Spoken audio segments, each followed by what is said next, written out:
The Couple Next Door, written by Peg Lynch and starring Peg Lynch and Alan Bunce.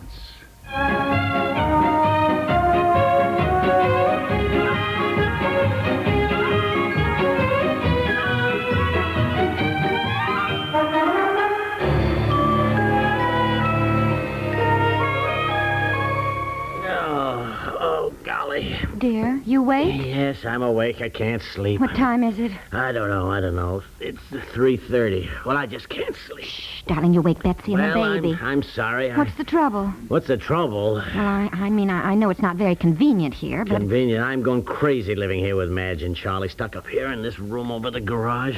No decent windows for ventilation, no place to hang your clothes, everything all over. I bet I have cracked my head on that beam 200 times this past week. Please, dear, please. Never eating dinner before 10 o'clock at night, at the earliest, because Charlie has to unwind before he can eat. Well, dear, I suppose we were lucky they took us in. We were certainly in a spot, and it'll only be another week. Another week? I called Dibble yesterday. He said it didn't sound as though our new house would be ready in another week. Well, instead of calling Mr. Dibble on the phone all the time, why don't you go out to the new house and talk to him and sort of pin him down? I haven't driven out there because I get so darn discouraged I can hardly stand it. Well, I drove past our old house today, and it seemed so funny to see other people living there. We never should have sold it. We never should have built a new house. Never. No, honey, everything always looks blackest in the middle of the night. You'll feel much better in the morning, dear. In the morning, I'm going to feel worse sitting there at that breakfast table with Madge and those curlers and that awful bathrobe she wears, clutching her coffee cup like a zombie. And Charlie, I tell you, if that guy whacks me on the back just once more, I will not be responsible. Be quiet. Now try to get some sleep. Imagine Charlie may have strange ways, but we are here, and let's make the best of it, dear. Yeah, I know. I get so frantic when I think of all the money we're spending for that new house. I just get sort of panicky. I'm sure I don't know you do not, darling. We'll make out. We always do. Someday we're going to laugh at all this. Yeah, 50 years from now when I get the mortgage paid off. It won't take you that long. I have all the confidence in the world in you. Now lie down, darling, and try to sleep. I am getting up early in the morning and driving out to our new house, and by golly, I am going to get some action.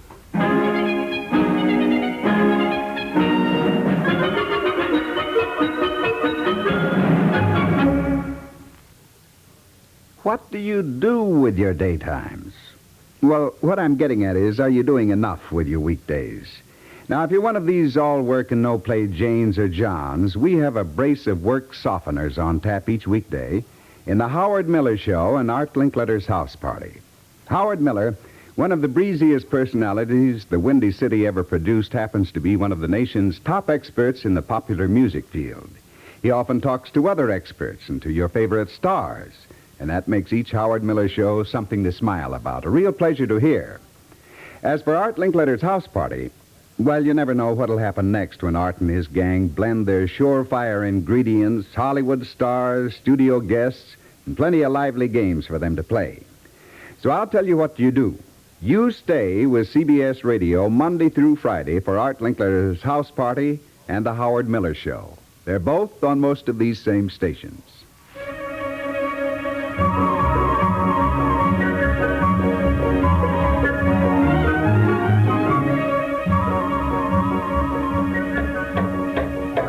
There he is, dear, over there. Yeah, I see him. Mr. Dibble, can we see you for a minute, please? Now, just tell him we have to move in by October 1st. He promised us September 1st. Now, you just be firm and stick to your guns. Yes, now be firm. all right. Morning. Good morning, Mr. Dibble. Good morning, Mr. Dibble. We wanted to talk to you. Yeah.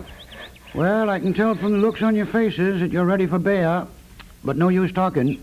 This place won't be fit to live in by October 1st. And why not? And now, just why not, You Mr. promised Dibble? us September 1st, Mr. Dibble, in the beginning. Yeah. Now, we've been all through that quite a few times, and as I said to you then, and I say it again to you now, there's been several setbacks, which weren't no fault of mine. Yes, I know all that, but don't you see our situation here, Mr. Dibble? We've sold our other house. We've moved out of it. And we're staying with friends who were nice enough to take us in, but it's rather difficult for everybody. We just... Those things never work out. Never do.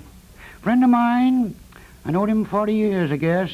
He got in a spot. He moved in with us for a month.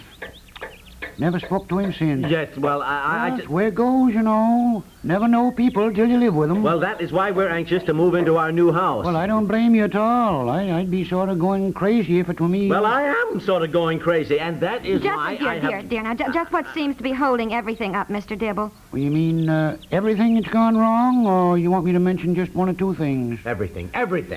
Well, let's go on in. I'll point them out. Now, to begin with, they sent all the wrong size windows. Oh. Had to send them back. Then they sent us the wrong size again. Oh. Had to send those back. So we're waiting for those now. Here, watch your step there. But well, here, take my hand. No, here. I'm all right. Go on in. Where is the fan light that's supposed to be above the front door? Yeah, well, that's another thing. Oh, that's got to be all cut out. Door will have to be reframed all over again. Well, Yep. Well, when you're building a house, just one thing after another. All of them going wrong, too. Yeah, all right. What else? Well, now, you got to keep your sense of humor. It's about the only thing that saves you. As far as this house is concerned, I lost my sense of humor some time ago. What is this? Well, In the powder room. What? What's the trouble? Well, you've got the wash basin in the middle of the floor. Oh, yep, that's another thing. What? The plumber miscalculated. They run the pipes right up through the middle. But that looks ridiculous. Yeah, it don't look so good. But to change it means we got to rip out quite a lot. Floorboards, change your piping, and of course that affects the wall. Well, I figured maybe you might like it this way. Well, it's different anyhow. Be easier to get behind it to clean. Well, I don't like it this way at all. It looked ridiculous. How could a thing like that happen? Now, how could that happen? Well, now, that's when I was off sick a couple of days. Plumber, he just misread the blueprints, I guess. You know, one of the things about building a house, you're never quite sure why things go wrong. Mighty funny things happen. You know, a fella I knew, he built a house, now you won't believe this, a 2-story house it was.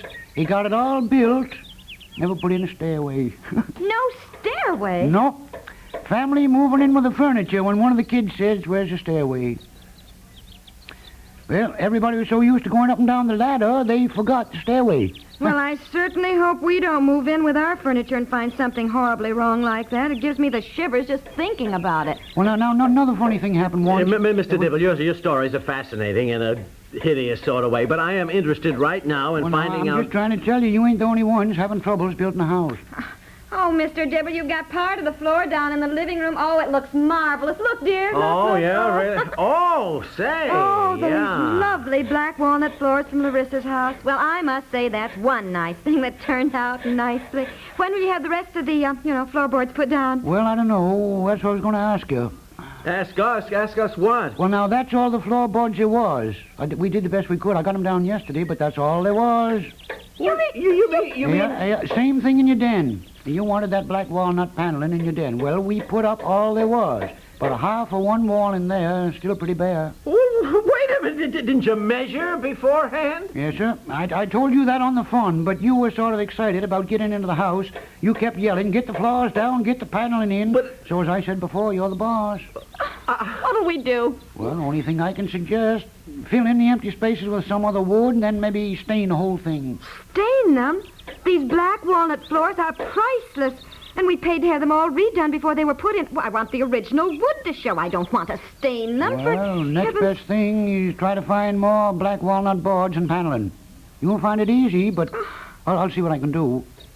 Well, as I said, there's a few of the reasons a house won't be fit to live in by next week. Oh, really? Where is the door from the dining room to the kitchen? What? Yeah. Yes, there shouldn't be a wall there. Well, there's another reason. What happened? Well, now, that's the mason. You see, they go right ahead, without reading the blueprints. Sometimes I don't think they can read them. The door hadn't been cut out there yet, and he plastered right over it. Oh, really? Well, now, that's not so bad. We can fix that. Worst trouble is he plastered right over all the outlets. Now, that's going to be a job. He plastered over what? All the electrical outlets. Makes you wonder where the minds are sometimes. Because this was a young fella. Still, he ought to know better. Oh, really? How does that... No use crying. It won't solve a thing. Well, Now, I'll get the house finished quick as I can. Now, be a lot better instead of coming out here and getting all upset. Not really. You better be thinking about what colors you want things painted. Pick out your wallpapers. All that's got to be done, too, before you move in. Yes, I guess Mr. Dibble is right, dear. Yep, now, you start thinking about the paint and the papers you want. Because if I know women, and I sure do about this, You'll be changing your mind back and forth, and that takes time too, you know. Oh, be some time before this house is ready.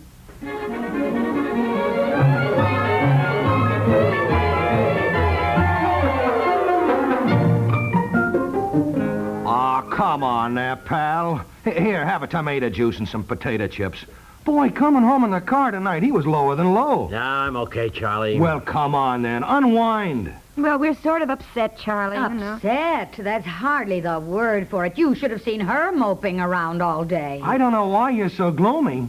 Don't you like staying here with us? Oh, it isn't that, Charlie. I mean, you just like to get into your own place, and honestly, all the problems in building a house. I mean, you and Madge are just wonderful to be with, and... Well, we love having you. And do you know what she did, Charlie? She got the dinner tonight. I told her she didn't have to, but she insisted. Oh, golly, did you do that, honey? What are we having? Lamb stew, dear. Oh, boy, that's wonderful. Isn't it? And what's even more wonderful about lamb stew is that you don't have to eat it right away. I mean, it can simmer on the stove, and the longer it cooks, the better it is. Well, frankly, Madge, I'm hungry. Dear. Well, Dear. We do generally eat about 6, Madge. Well, that's your trouble. You don't unwind, pal. Now, you tell us your problems, and we're going to sit right here and listen. I mean, after all, what are friends for? And I mean, good old Charlie is going to solve your problems for you. Either good old Charlie or good old Madge.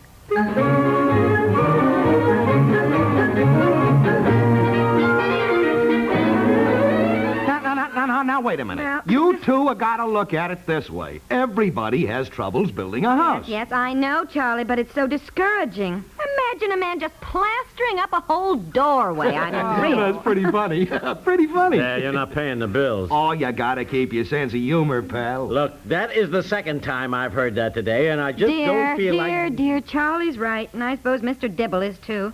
Because I didn't mention that I've got to decide about paints and wallpapers, too. That has to be done before we can get in. But I know pretty well what I... Paints and wallpapers, darling. Mm-hmm. Well, I can certainly help you there. Oh, well, thanks anyhow, Madge, but I mean, I know... Listen, that's what Madge took up in school. Interior decorating. Sure, darling. I know colors and wallpapers like the back of my hand. Well, thank you, Madge, but I do know pretty well what I want. Dear, what you want and what looks right may be two entirely different things. And supposing you pick the wrong wallpaper and it looks ghastly, there's nothing you can do. All that money spent, and there you are, living with this monstrosity.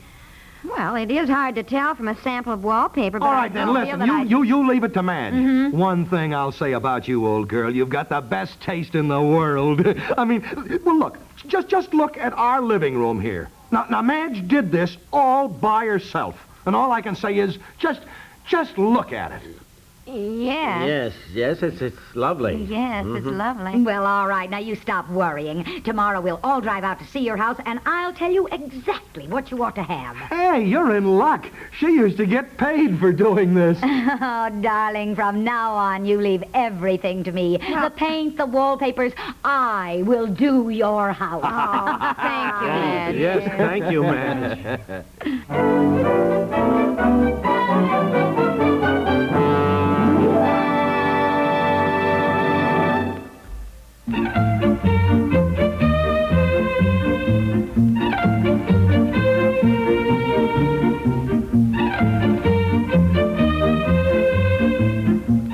The Couple Next Door is written by Peg Lynch and stars Peg Lynch and Alan Bunce with Audrey Christie, Don Briggs, and John Shelley, and is produced by Walter Hart. We invite you to listen tomorrow to The Couple Next Door.